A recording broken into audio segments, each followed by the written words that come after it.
क्या आप देख रहे हैं कि यह आदमी पूरी तरह बारिश में भीग गया है?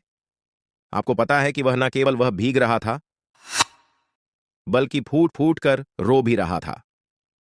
मैं पुनः दोहरा रहा हूं कि वह बहुत जोर जोर से रो रहा था। भारी वर्षा और अत्यधिक ट्रैफिक जाम के कारण वह समय पर भोजन की डिलीवरी नहीं कर पाता था।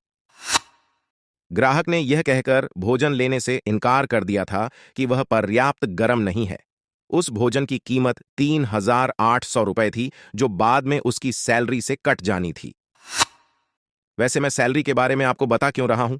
10,000 रुपए यह बताना जरूरी नहीं है कि आजकल के समय में इतने पर्याप्त नहीं है, तिस पर उसमें से 3,800 रुपए कट गए तो और मुश्किल हो जाएगी। इसलिए मेरे प्यारे साथियों, जीवन के किन कठिन सत्यों का एहसास शुरू में ही हो जाना चाहिए।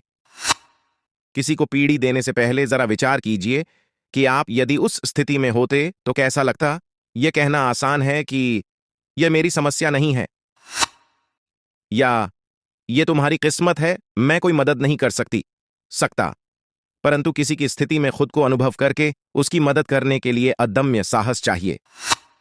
यह बात निश्चित है कि जो खुशी दूसरों की मदद करने से मिलती है, उसका अन्यत्र कोई मुकाबला नहीं है।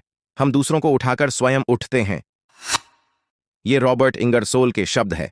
नोटा, आप सबने भी कभी न कभी किसी की मदद करके वह अनमोल खुशी अवश्य महसूस की होगी। जरूरतमंद की यथासंभव मदद कीजिए, खुशियां दीजिए और पाइए। जरूरत कभी भी किसी को भी पड़ सकती है। सुख दुख हर किसी के जीवन के सिक्के के दो पहलू होते हैं। चितपट का क्रम चलता रहता है। हम अपनी मदद से उसको पलट सकते हैं। सर्वे भवन्तु सुखिनः।